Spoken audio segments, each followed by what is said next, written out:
Well, we're recording now. All right. I just need to hit record the moment we're both in here. And then it just starts whenever. Should we have an intro? Does it matter? It just starts whenever in the middle of the Think about that. conversation. I was actually editing our first episode yesterday, last night. And yeah, I don't think an intro is necessary. I think maybe if we could find a song that we like maybe like a license-free song, just something to open it up. Or I kind of like how it just is abruptly us talking, and then maybe we can break that up in a couple minutes in and add a little intro song or something. Yeah, I don't feel like we need anything. It is kind of, I don't know. I don't really understand the whole intro thing. There's some podcasts I listen to where they have an intro, and I'm like, dude, I listen to this podcast every week. You're just wasting 15 seconds of my life. I know what I'm getting into. Yeah, I mean, that is valid. Just I think an intro, I think an intro introducing someone, if you're interviewing or have a yeah, I can see that. Seems appropriate. But I mean, if it's just going to be the two of us sitting here yapping into a mic, I think everybody knows what they're getting into the moment they hit play, Yeah, just get into them. All right, I know what I'm going to talk about. Let's talk about demons. What is going on with you and demons? What's the deal?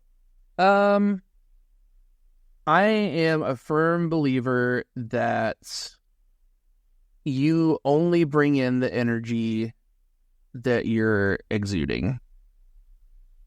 And I have a very fun, playful energy with every spirit that I interact with. I think if you refuse to take them seriously, seriously isn't the right way to put it. I just think that all energies out there are reciprocal. If you go into it in a place of fear or a place of anger or a place of worry, you're going to bring those energies in. And when I work with spirits, I go into it with a playful attitude, a let's accomplish something together attitude, and a very conversational attitude. And I think when you do that, you're going to bring out those same energies in whatever you're working with. So when I work with a demon, I'm working with Lucifuge, Rufikal right now, I play around with his rascal energy and his fun, playful, yeah, that's the vibe I get from him for sure. It's just fun, playful, and he's a scamp. I guess what makes something a demon as distinct from being anything else? Oh no, I completely agree. Yeah, I don't think there's anything special about demons. I don't even know that I necessarily believe in angels and demons in that sense, I think there's just a lot of different energies out there, and people assign them archetypes or whatever, and and that's just how we approach them now, because that's in the cultural zeitgeist of these energies. But yeah, no, I don't know that I necessarily believe, I definitely don't believe that anything is strictly evil or strictly good, But what makes something a demon to you? I think in the case of the specific demon work I'm doing, it's just listed in the lesser key of Solomon. These are, again, I think the lesser key of Solomon is less a book about. I don't know what that is. It's a grimoire of demon. It's a demonology grimoire. It's a listing of all of the traditional, the traditionally conceived Catholic or Christian demons. Which is that tarot deck that I have that I pull cards from that have demons on them. That is what all of those demons are based on. Like all of the traditional demons are based on the Lesser Key of Solomon. So Yeah, sorry, yeah, go ahead. No, keep going. I lost it. So Yeah, I never liked. I don't know. I guess my conception of demons is that like they kind of fit into like that good and evil thing. And good and evil is kind of like not even, I don't think it's that great a term for describing things because everything is shades of gray. I kind of like how the hell is it called? Damn, how am I blanking on the name of this? Oh, the Law of One. I like how the Law of One describes that. Like, they don't call it good and evil. They call it service to self and service to others. Like, yeah.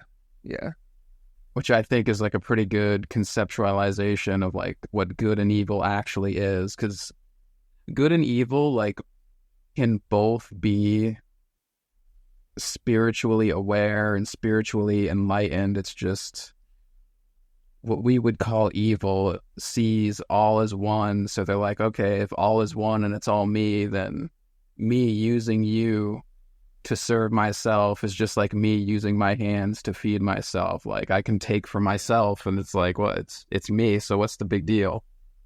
And then service to others is basically, well, if it's all me, helping other people is helping myself since it's all me. So it's like, just, I really like that conception of good and evil. Yeah, I like that lens, and I like that lens specifically in trying to describe demons. I think demons very much represent the serving yourself energy. You know, there aren't many demons that like graciously help you assist others. Most of the demons, their abilities and their like energies are of servicing you, improving you, or exacting revenge for you, or affecting outcomes in your favor. So I guess maybe I'm working with demons right now as a way of embracing that kind of selfish nature that I think most people would agree I kind of reject in general. I'm very much a service to others kind of person. But I guess I am trying to bring in that service to myself energy because, you know, I'm just in a place right now where I need to do something and like it needs to be about me right now. And yeah, so when I'm staring at my altar right now, and it's very much that energy at the moment. Is the energy transfer with the demon equitable, do you think? Like, are you getting more? Are they getting more? Or is it like an even trade?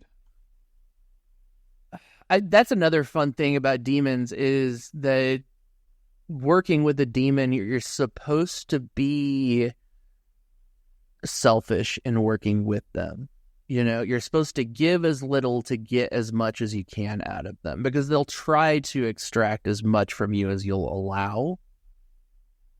Yeah. So I think it certainly can get away from you, you know. But I think that's also just a parable for acting in selfish ways anyway.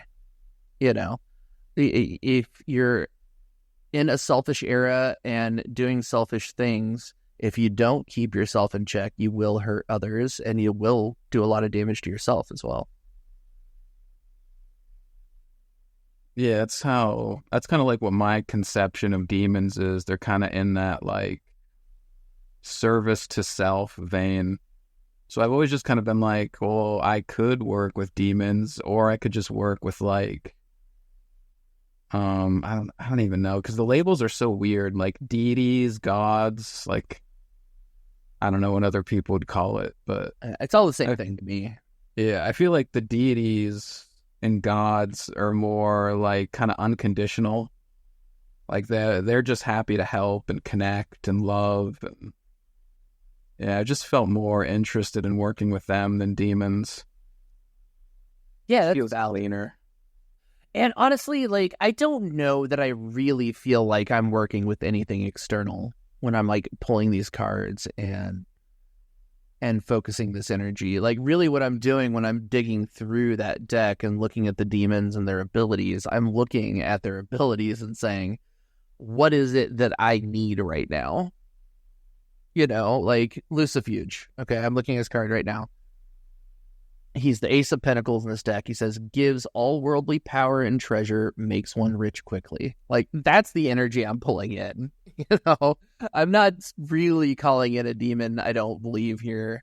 You know, I don't do any like sigil work with my demons or anything like that. Really, it's me putting it on my altar and trying to, when I look at it, remember those energies and draw them in.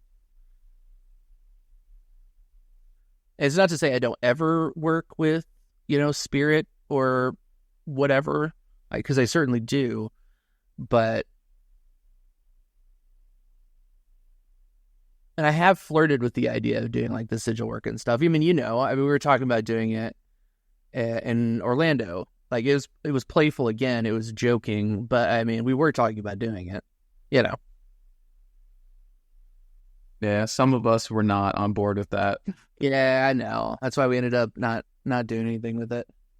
But, and again, I think that's important too, though, because I think if you are going to go into that kind of experience, you have to go into it in a like excited, happy energy. You know, if you go into it with a negative energy, you're going to get negative stuff out of it. And so as soon as everybody was like, oh, you know, be careful with those demons, I knew at that point, I was like, okay, we can't really do that there, because trying to summon a demon while anxious people are sitting around watching is not the way to do it, you know? Yeah.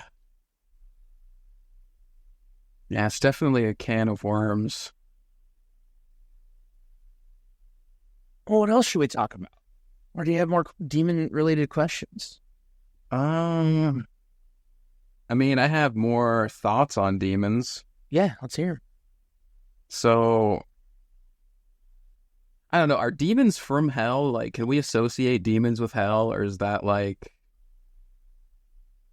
just a programming thing? Well, canonically, you certainly can. I mean, the story is that they're all angels that are fallen.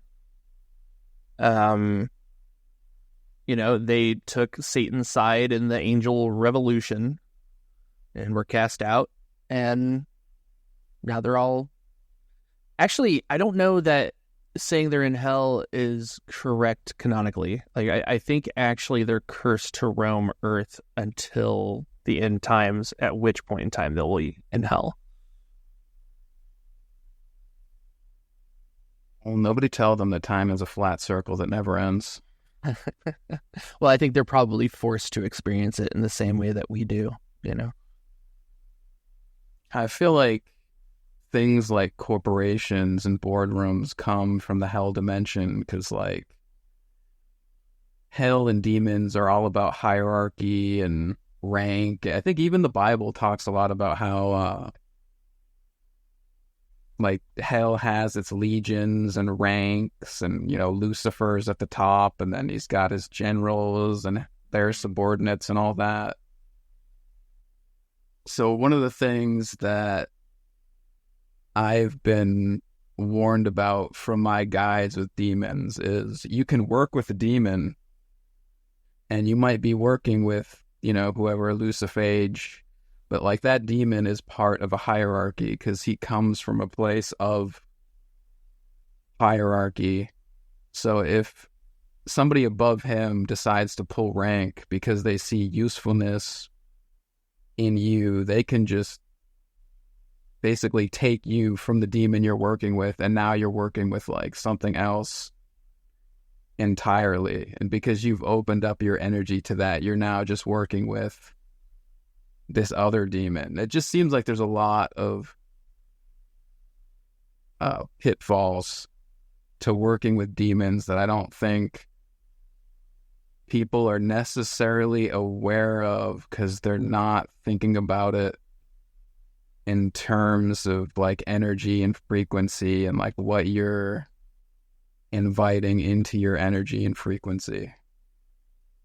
See, I would consider that to be like a knowledge hazard kind of thing. Like, if you go into working with them, I mean, naively is one way to put it, but without those doubts in your mind or without those thoughts in your mind, it's my opinion that those energies won't come to you. But I do feel like the moment you learn that and decide to make that your truth, it becomes true.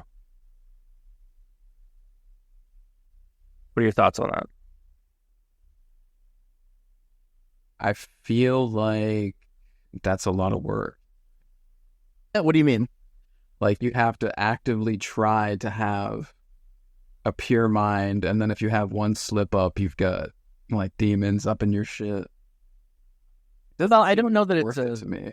Yeah, I don't know that it's a slip up though. I think it's a decision that you make when you hear new information as to whether or not you're going to incorporate that into your beliefs, you know? And that is like informed by your whole history, like your whole past, whether or not you're going to accept something you hear as truth, you know?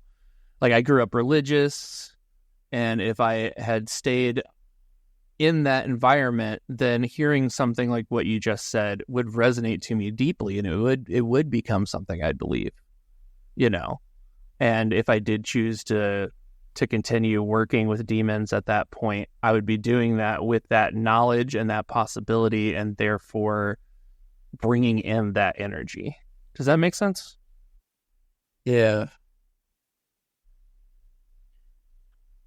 And that's not saying that we should go around just being ignorant, you know, that we shouldn't seek out those other viewpoints and incorporate ones that we vibe with, you know. But I don't think, like, because I simply don't think that one person's truth has to be somebody else's truth. Yeah, we are living in an age of paradox, and there's definitely like as many universes as there are pairs of eyes looking at it. For sure, yes.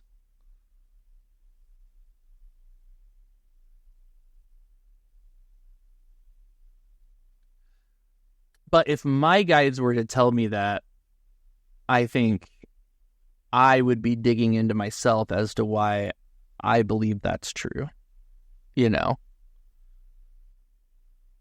Like, I think that speaks to, like, something maybe subconscious and, like, I'm not trying to, like, therapize you or whatever, you know what I mean? Like, I'm not trying to diagnose you here. I'm just saying that if I were to encounter that and start to incorporate that belief, I would want to question it and be like, okay, well, does that mean maybe there's something inside of me that is concerned that I could do something like that or be influenced in that way, instead of being confident in my, you know, ability to direct my manifestation in the way that I choose? I don't know. To me, it just feels like choosing the types of relationships in my life that resonate with where my frequency's at. And like, the more I get into like spirituality and the awakening, the more I'm more interested in unconditional relationships. So like, if I was going to enter into a relationship with like a deity or a demon, like, I would want it to be just, you know, unconditional. Like, I don't want to be thinking, oh, I need to provide this, or I need to worry about it trying to take too much from me. Like, I don't know, the deity that I work with the most is Sekhmet, and like, there's just no worry or concern about like, is Sekhmet going to come in too much, or is she going to take something from me? Like, she's literally just there. to just love and offer guidance, and she doesn't expect anything in return. So like that's just the kind of frequency that vibes with me right now. Yeah, I mean, that makes a lot of sense.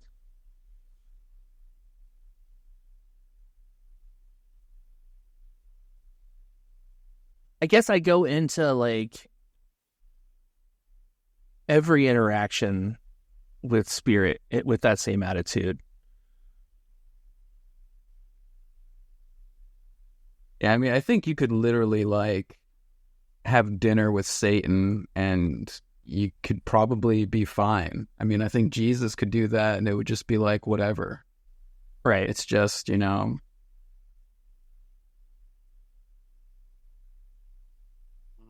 I don't know where I was going. Yeah.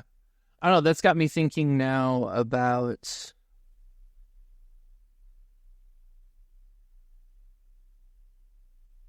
I'm trying to think how to say this.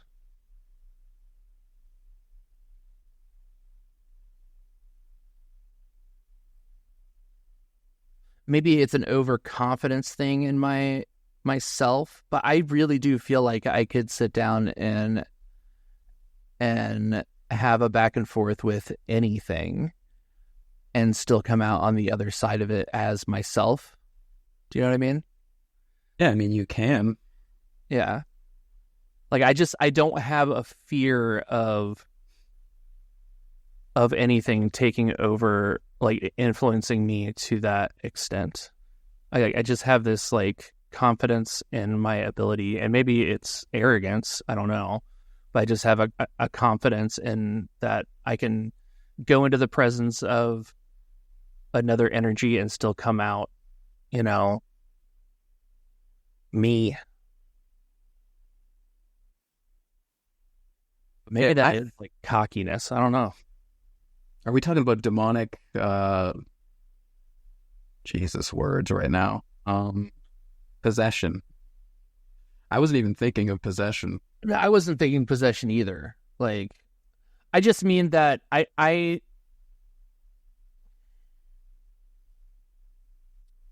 not sure I know how to put into words what I'm trying to say.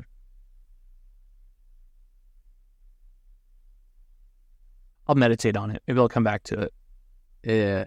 I mean, we have time. We don't have to do it like right this second. Yeah. You take a minute.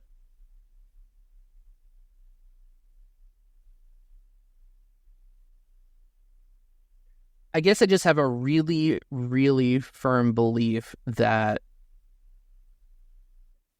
I'm going to be the one making the decisions in my life.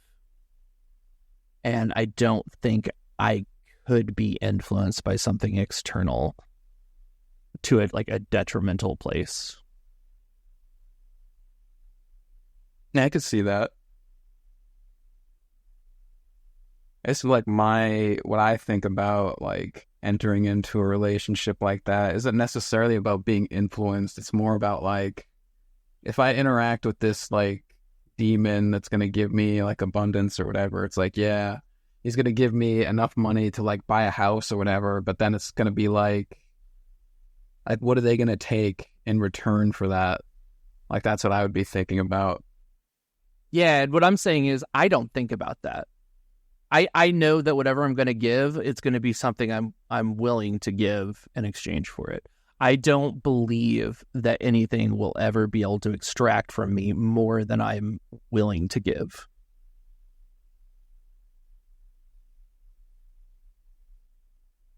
I don't know, because I think about like my life pre-awakening, and I feel like at that point in my life where I didn't know what I was doing, I was interacting with demonic energy all the time just because I didn't know that like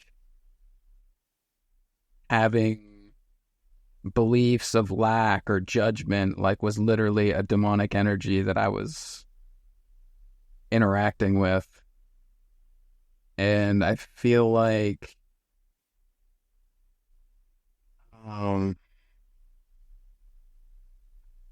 say it like things are being taken from me at that point that I didn't even realize were being taken. I feel like there's a lot to like the energy landscape that we don't understand. And I feel like a lot of the demons are tricksters. It's just like, is it worth it to just fuck around with these guys? That they're looking to fuck around and get one over on us. And I feel like they understand the energy landscape better than humans do. Sure. Which isn't to say like you shouldn't do it or anything. I mean, it's just something that doesn't like speak to me.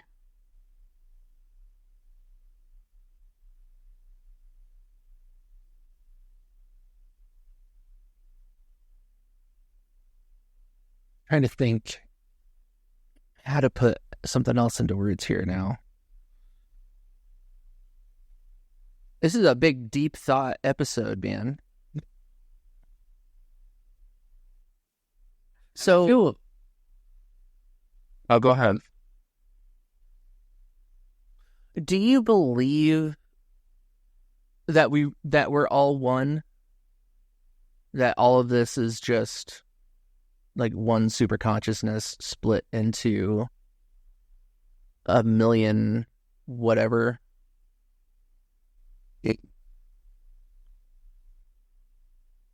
I don't like the word believe.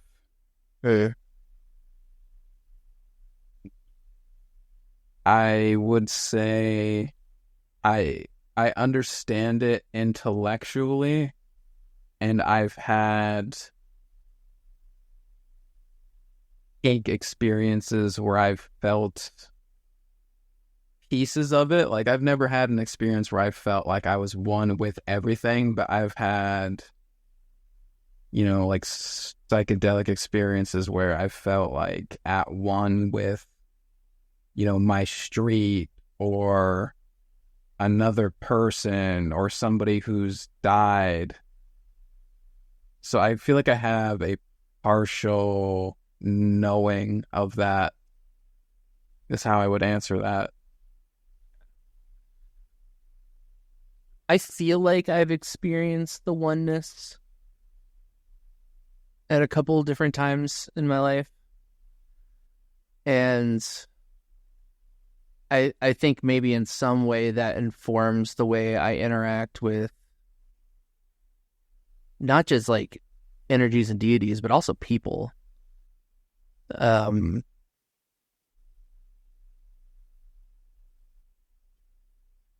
so when I hear you talking about like these demons being like external energies, it like my mind doesn't go there. My mind goes to, okay, I mean, there are no external energies, These are clearly parts of me in some way, and I know I don't want to be ignored. And so I try not to ignore it. This is almost like a embracing your shadow kind of talk, I guess. Like I like the lack mentality, the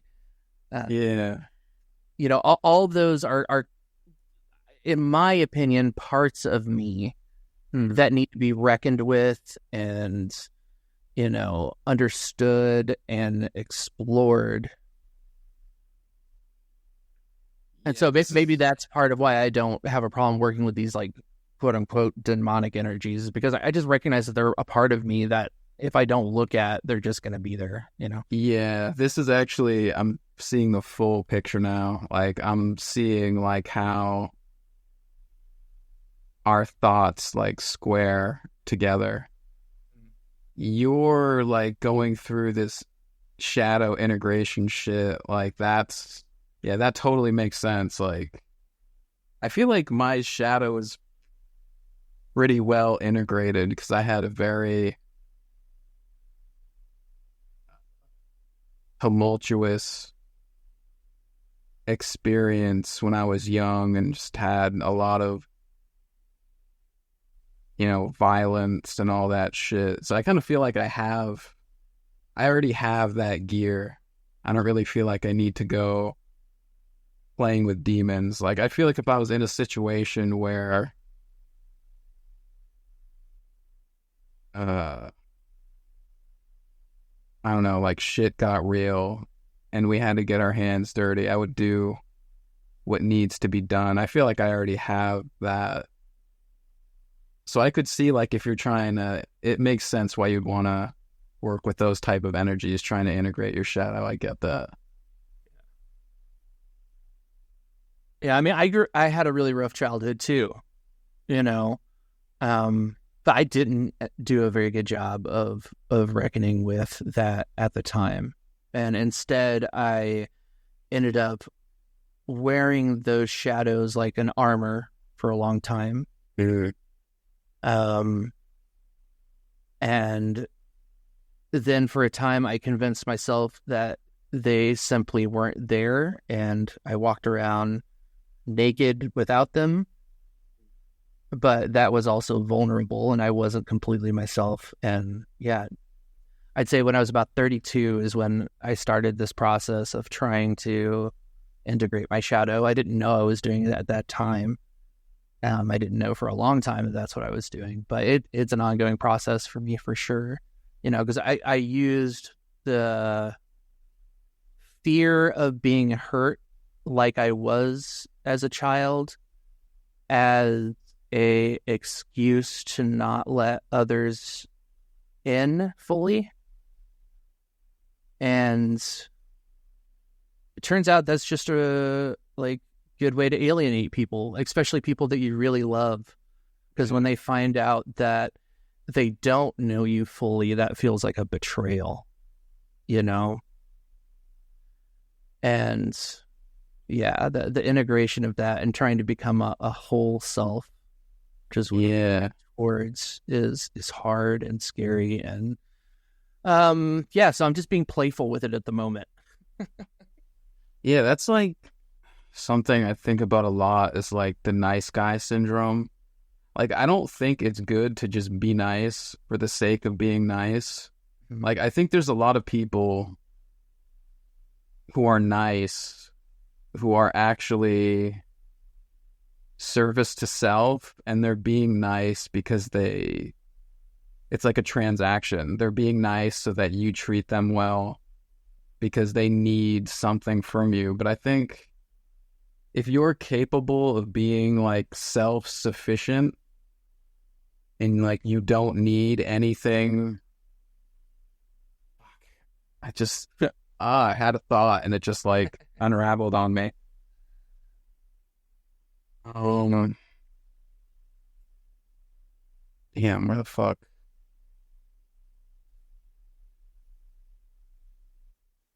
Something about how like being nice and being moral are two different things. And I feel like if you're capable of being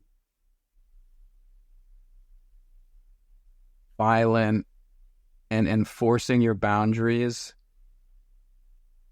and you choose to be nice, is much different than being nice because you feel like you have to be nice. Mm-hmm.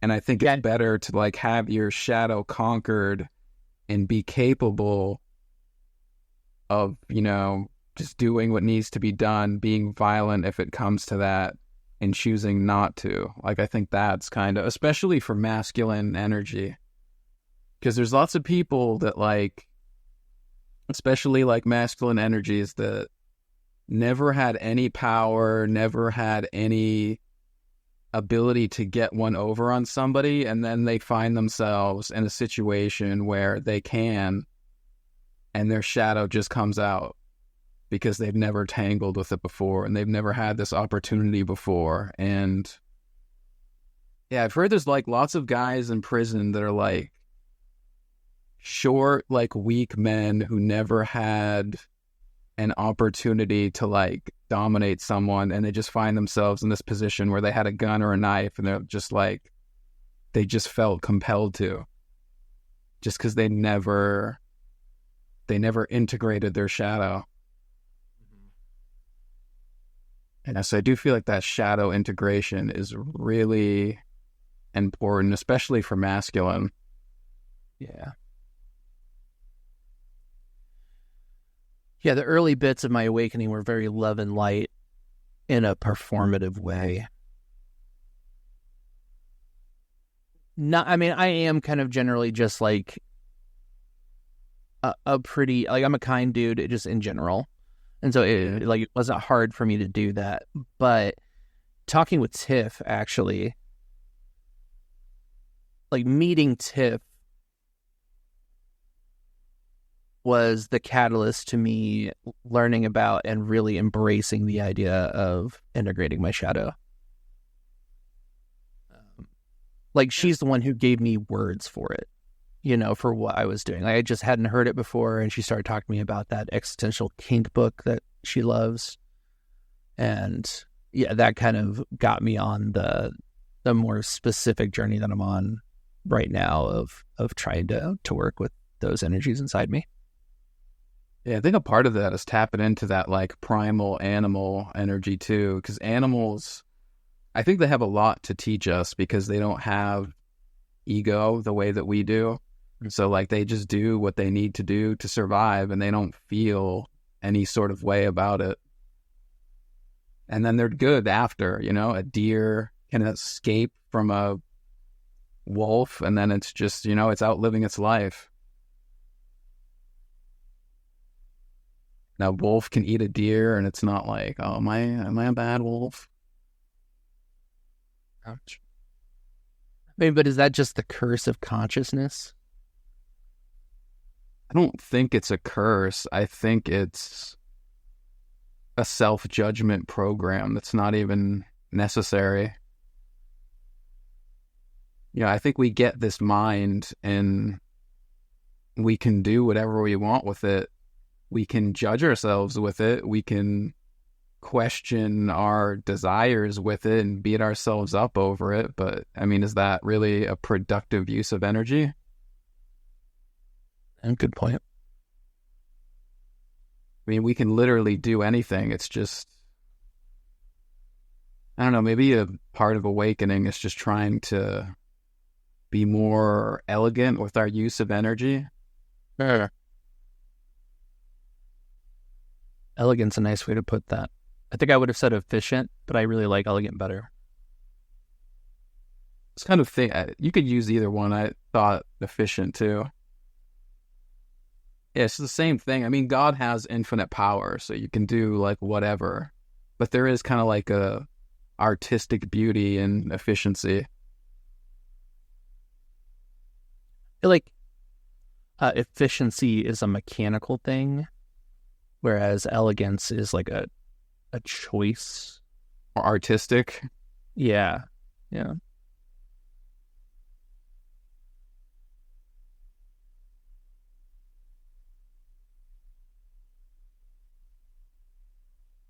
Yeah, the shadow's some heavy shit. It is. And it's coming up a lot for me right now. Like I'm kind of surrounded by it. And my astrologer informed me that I'm entering into something called my Pluto square, which is this, like, I don't know, months-long transit that is all about facing your shadow. And if you can successfully face your shadow, you can integrate it and come out really good on the other side. But this is also like traditionally one of those transits in people's lives where it can just really wreck you if you let it, Yeah, like if you don't have that shadow integrated too, I think it opens you up to being taken advantage of because, like these, it kind of ties into demons, I guess. Like if a demon knows that you don't have your shadow integrated, it could probably hook into that. But like even not talking about demons, I think people can sense that and people can hook into that. Yeah, I'm way more concerned about people than I am demons. Yeah. For sure. Yeah, like I think like a sociopath or whatever you want to call them, they probably have like a sixth sense for the kind of people they can get their hooks into with that kind of stuff. Yeah. Because like I don't know, I feel like I don't have too many sociopaths in my life, and then I'll talk to other people and they're like, I have all these sociopaths in my life and I fucking hate it, and I'm just like, well, why? Yeah. Yeah, I mean, that's a good point. I mean, it almost like people who have a lot of sociopaths and narcissists in their life are almost certainly people who are vulnerable to them. You know? Yeah, it's like if you don't have your shadow integrated, it's almost like you have no defense against those people.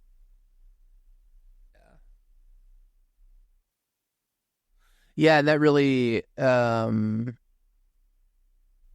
checks out in my own life, looking back on my past. I have certainly been taken advantage of by narcissists and sociopaths in my life. Yeah. You know?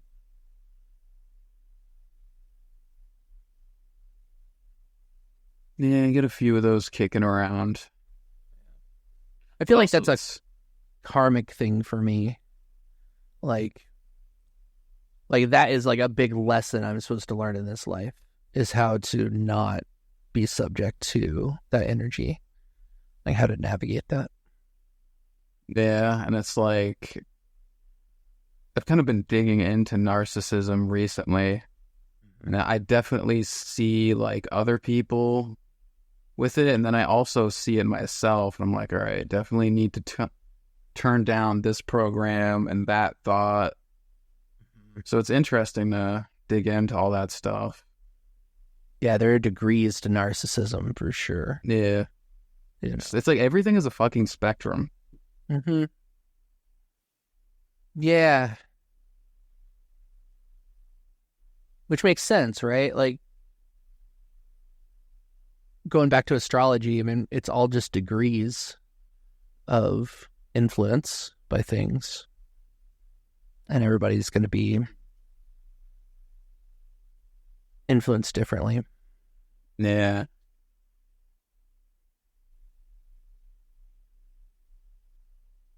Can we talk a little astrology? Maybe you can help me talk through something. Yeah. Let's get into it. Are you into astrology at all? I don't really even know. A lot of it goes over my head. Yeah, same.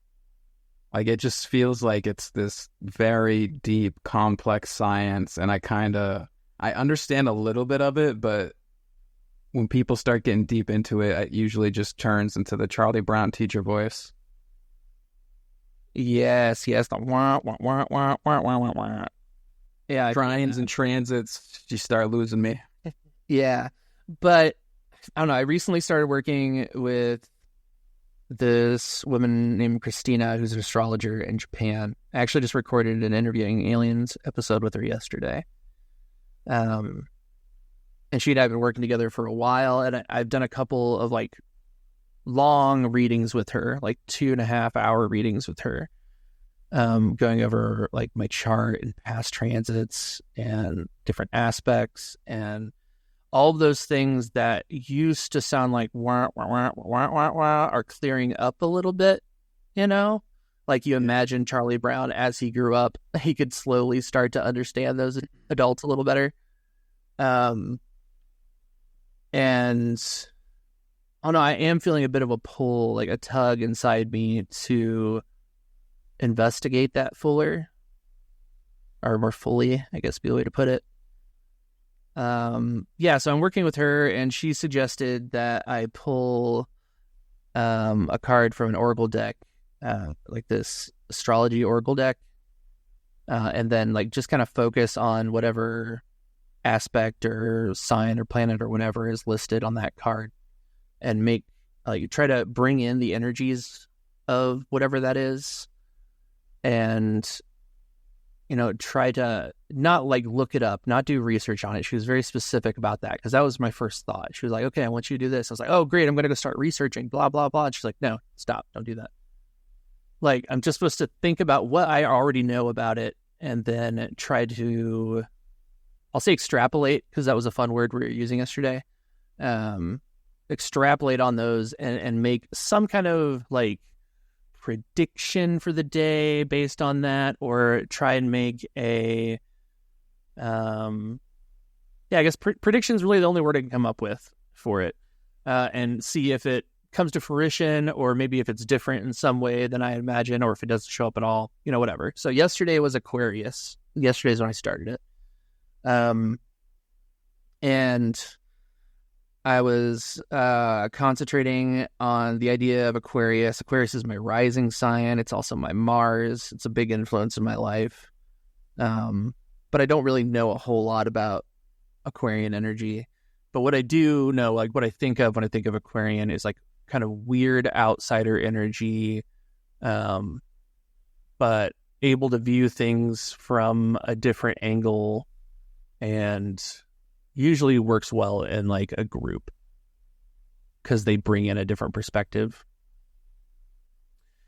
And so the prediction I made was that there would be some kind of work yesterday done on the Hot Alien Summer Camp stuff that would be collaborative and weird and fun. And I didn't know what that would be, but it turned out being about like the advertising stuff and that tarot deck that they were talking about making. Were you part of that conversation? No, I wasn't there for that. Okay. I think maybe there might be a Signal chat we need to get you into, because I think that was on Signal. But anyway, so that ended up coming true and very much the way I was thinking it would, But today I'm supposed to be thinking about the North Node. Do you know anything about North Node? I have no idea what the North Node is. Yeah, so I don't really know either. And in the spirit of this exercise, I haven't done any extra research on it other than the surface level of what I know. And the surface level would be that your North Node is supposed to be the energy you end your life in, like an energy that you're moving towards for like peace at the end of your life and to move into your next life. And the South Node, which is the opposite of that, would be like past life energy that you came into this world with. And my North Node is in Taurus. But I'm not going to think about Taurus. I'm just going to think about that North Node and what that means. So like I'm thinking about like the future things I want for myself. I guess concerns about that. I'm trying to bring in that kind of energy to make some kind of prediction for the day. Intuitively, on your side, when you think about what I said about North Node, about it being about, the future and where you're supposed to go, does that say anything to you? Does that bring anything to your mind? I'm trying to look up my North Node. Yeah, I think I actually have your chart here. I do. I can tell you. I don't see it. Is it in the extended, like the big one? Yeah, you and I share a North Node. We're both Taurus North Nodes. Taurus? Yeah. I don't know what that means. To have North Node in Taurus. Yeah. Well, again, don't think about the Taurus too much. Just think about that energy of where do you want to go in your life? Like what energies do you see for like your retirement? What are you trying to bring in?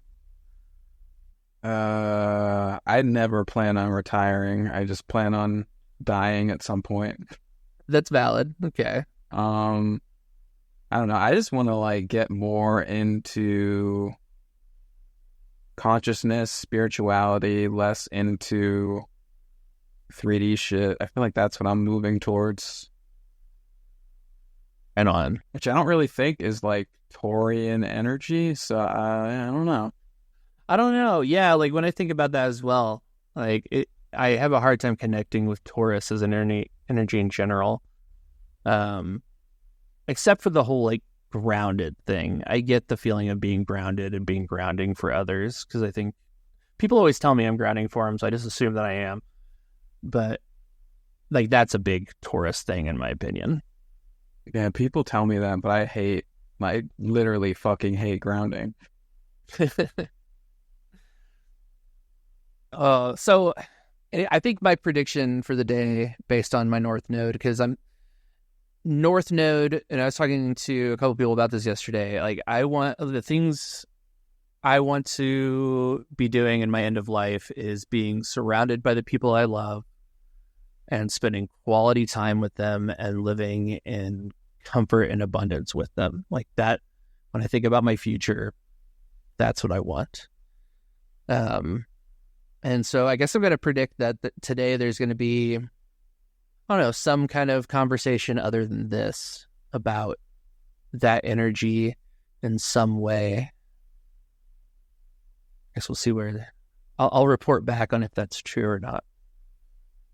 And let's see some forward progress on finding a house somewhere in Indiana. Yeah, that'd be really nice. Someone was asking me about that last night. My friend Cage, who lives in Carmel, Indiana, which is like northern Indianapolis, was talking to him, and I had mentioned that we were talking about buying the Beaumont, and he asked about it, and he's like, "It's really strange you guys haven't heard anything back at all from like the realtor." Yeah, that is very strange, I would think. Yeah, it makes me wonder. Like, I don't want to poo-poo on whoever Tiff reached out to as a realtor, but it just makes me think that there's got to be something more that could be done than what has so far. I mean, generally, when you're selling a house and somebody's interested, there's communication, I'd imagine. Yeah. I mean, we just bought this house that I'm in like a couple years ago, and everything was like, you would have a response within a day. Yeah, for sure. That was my experience when I bought a house too.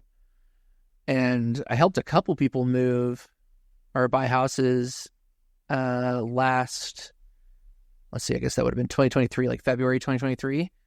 And they were getting, like, houses were going up and being sold same day. Like, sold. And I guess maybe that's calmed down since then. It's only been a year, but I would really expect that we would have heard something more at this point. It makes me wonder if maybe it's a situation where the people that own it don't actually want to sell, you know? Just testing the market. Testing the market, or maybe they're being forced to put it up for sale or something. I don't know. I don't know why that's where my mind goes when I think about this situation. I just feel like maybe they're reluctant to let it go. That's where I think's going on there. Yeah, it does seem like there's a lot going on there. Like, why would you ever sell something like this? But why would anyone ever sell anything? Who knows? Right, yeah. But also, it's like, is this resistance? Is it not for us? Is there something else that makes more sense? Yeah, totally a possibility. I mean, really probably the likely thing that's going on here. I just want it. Like, I like the Beaumont. Yeah, it's kind of easy to see ourselves there. Yeah, like I could very easily imagine sliding into a life there. But as I dig into that, I also see us having issues with the HOA, whatever the fuck, the historical bullshit. The historical society stuff, yeah. Yeah, I do kind of feel like if we do get that, I see like political issues with like, isn't there like a church nearby too or something? Yeah, just down the street, like a few blocks down the street, really, is a Catholic retreat center. Yeah, I feel like there could be like messy energy there and like political bullshit once people figure out like what we're about. That's interesting. My mind didn't go there. My mind went into all the ways we could work together with them. You know, I'm sure we have a lot of the same goals. Yeah. You know, it's certainly the same goal of bringing like peace to the people that we're trying to help, you know? Yeah, I think you're listening to what Jesus said and putting that over what Christians are actually like. Well, okay, I don't think there's anything good about the Catholic Church, but I know lots of great Catholics. Yeah. You know, I think that most people that go into the ministry, especially like nuns and monks, they go into it to help people, you know, and those are the kinds of people that are running a retreat center. It's not going to be like a deacon or whatever sitting up there to run the thing. I've got a new rule for how I view the universe. Like, you've got all these institutions that are just completely morally bankrupt, and I just give them no, what'd you call it? I'm done giving institutions the benefit of the doubt. Like, if I meet a politician, I'm just going to assume that because you're a politician, you're a pedophile or a rapist or a murderer, and I'm just going with that. Like, I'm done giving these fucking people benefit of the doubt. Like, I'm just over it. I just can't do that, man. I can't do that to my worldview. Like, but I feel like having that worldview. It's what they are. I don't trust any institution, but I don't automatically fault anyone for being a part of an institution, with few exceptions. I am. That's my energy right now.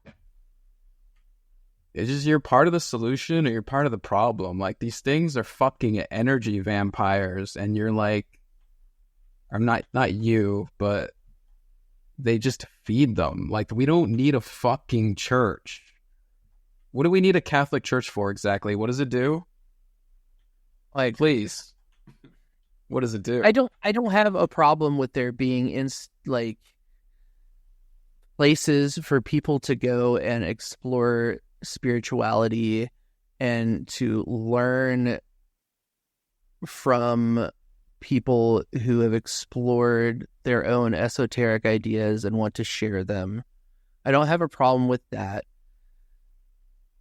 I think that, like, I don't have a problem with the concept of a church. I just have a problem with the human implementation that we have at the moment. And really, like, I know lots of good ministers. I know lots of good churches. This? You know? I have a problem with the church that exists right now. Yeah. I mean, do they not just move around pedophiles and steal artifacts and put things in the Vatican archive that no one ever gets to see again? Isn't that what they do? They have trillions of dollars for some reason. But again, that is the institution of the church. That's not the majority of the people working in that institution. Yeah, but they're all feeding the fucking vampire, aren't they? Yeah, it's true. I'm defending it, but I feel this exact same sentiment towards police officers. Mm-hmm. You know? They don't fucking save anybody. They show up after the shit already happened. I mean, it happened. My neighbors got fucking robbed. The cops came to my house once, asked me for a statement, and then they never did anything else. Yeah, man. Yeah. They don't do shit. Yeah, ACAB, dude. I fully believe that. Like, I do believe, like, the meaning behind ACAB, you know, that you cannot be a part of that institution and be doing a good service to the world, you know. Like, it's a broken institution. And, you know, I don't know why I'm not defending the Catholic Church, but here I am trying to defend the people in it, you know. But it is a very similar dynamic. I'm going to have to meditate on that one.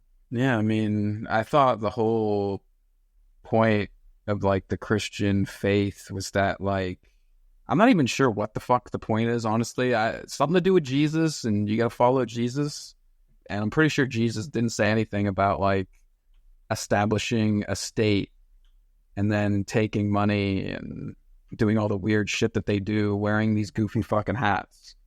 Oddly enough, Jesus did talk about that kind of specifically. Yeah, didn't he, like, flip over the fucking money changers and kick them out of the church or whatever? Yeah, I mean, that's one angle on it. The other angle is that he did specifically say, you know, regarding, like, taxes and stuff, give unto Caesar what is Caesar's and give unto the Lord what is his.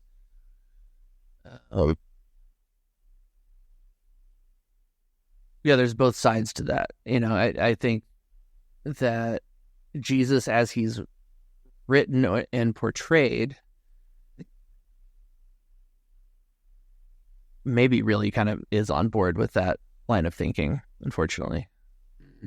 Yeah, it's also how many interpretations of the Bible have been made over the years. Right, yeah. honestly, like when you say like given to Caesar's, what is Caesar's, and what was the other half of it?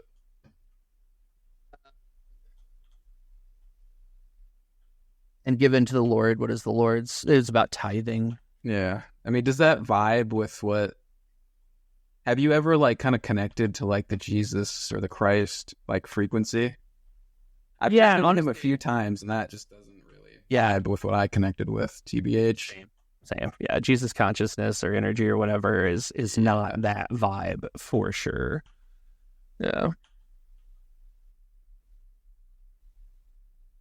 Yeah, I think good old King James might have added a line or two here or there.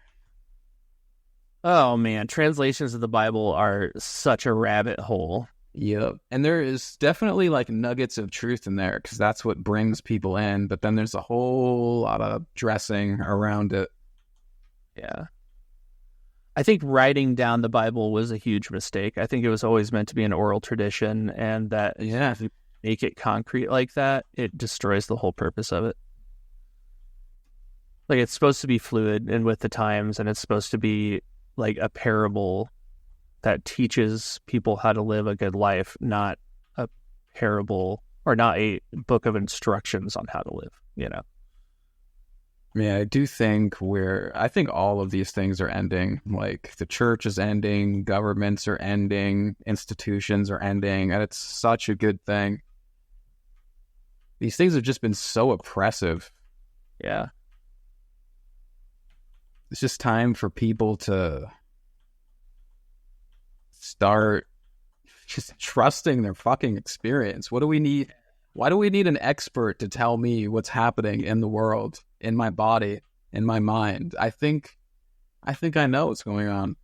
Can I like not just trust my own experience? But no, it's not real unless somebody else tells me it's real, which is like driving me fucking insane with this disclosure shit. Apparently there's like something that just happened with disclosure today where Arrow was going to do something, but now they're not doing anything. It's like, no, what happened is Arrow, they released the first part of several like investigations, I guess, into claims.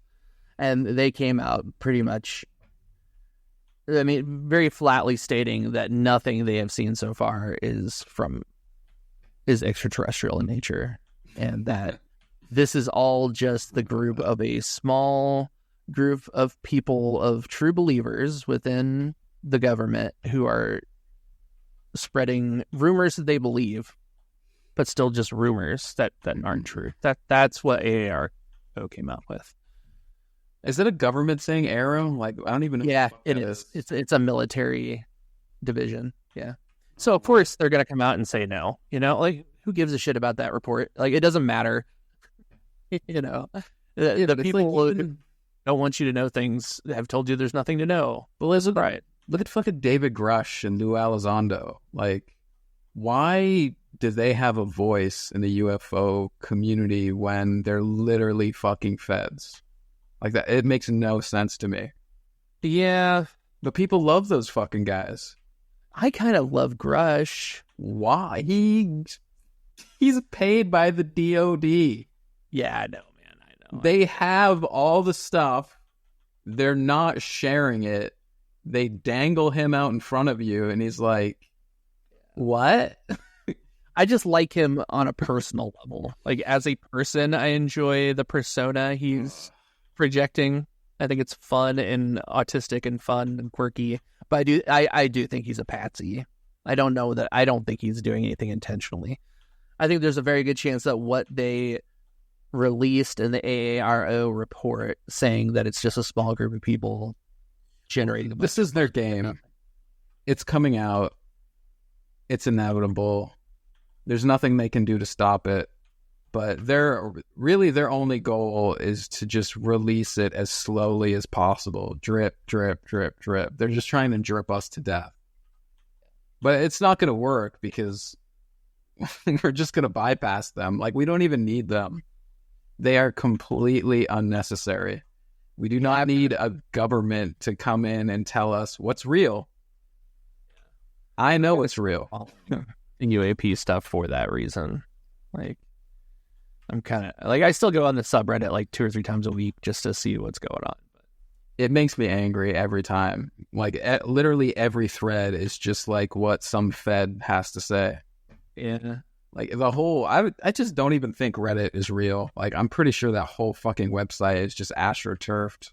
Just governments trying to get their people to believe. I think the U.S. government is astroturfing it. I think the Russians are astroturfing it. The Chinese, MI6. Like, I just don't even think it's a real website at this point. Like, the whole thing is just feels fake to me. Well, I mean, the Russians pioneered the whole, like, disinformation thing. They did such a fantastic job in 2016 that, of course, we're going to do it too, and we clearly are.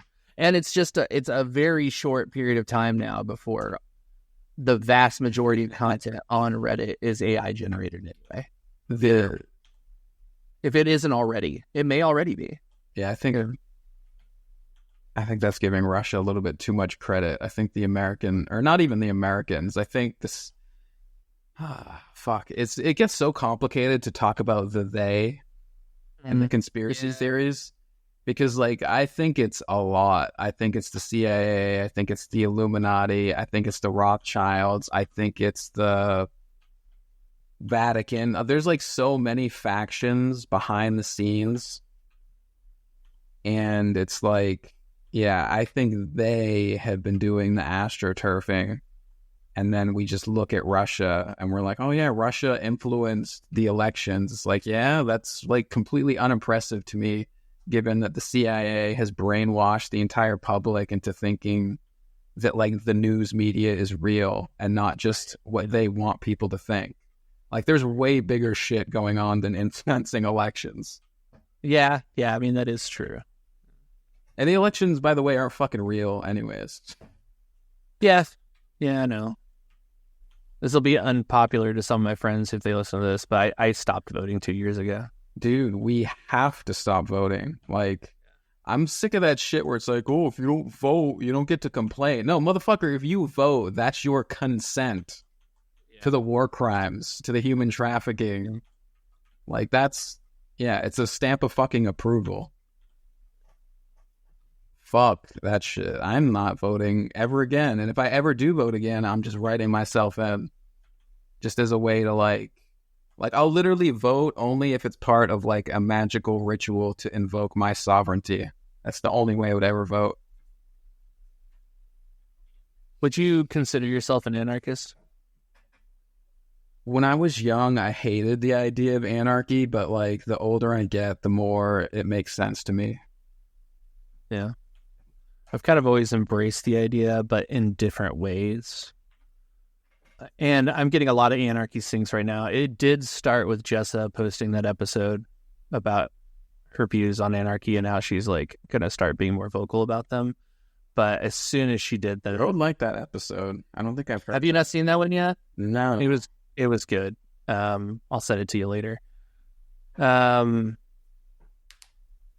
And she's also starting a whole TikTok series on anarchy she's putting out there, which I think is bold. Yeah, like, I don't even really know that much about it, but it feels right to me now. Yeah, same. I tell you what, why don't we just really dig into, like, anarchy and what it means to us and whatever in the next episode. Like, just talk about that. Because I think that has a lot to do with my North Node stuff as well, really. Like, living an anarchy or an anarchic, I don't know, archaic, I'm not sure what the word would be, life. Like a life free of obligation to government and anything is really what I want, Yes, and I'm going to do my best to not talk about that right now. I mean, we could just record a 2-hour episode. I'm actually okay with that. I think we should save that for its own episode. Okay. But I could definitely go off on that. Okay. Well, you hit me up when you're ready to record, and we'll we'll talk about that one. I've got a lot of thoughts on anarchy. I won't have to do any research for this because it's been a part of my life since I was very young. Yeah, I don't know that I have any thoughts on anarchy in particular, but I know how I feel about it and how I feel about things as they are now and the directions things needs to go. So it'll be a good episode. Right on. All right, want to go ahead and wrap this one up then? All right, yeah. Thanks for listening.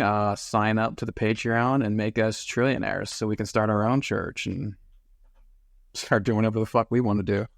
Yes, please. Have a good one. Bye.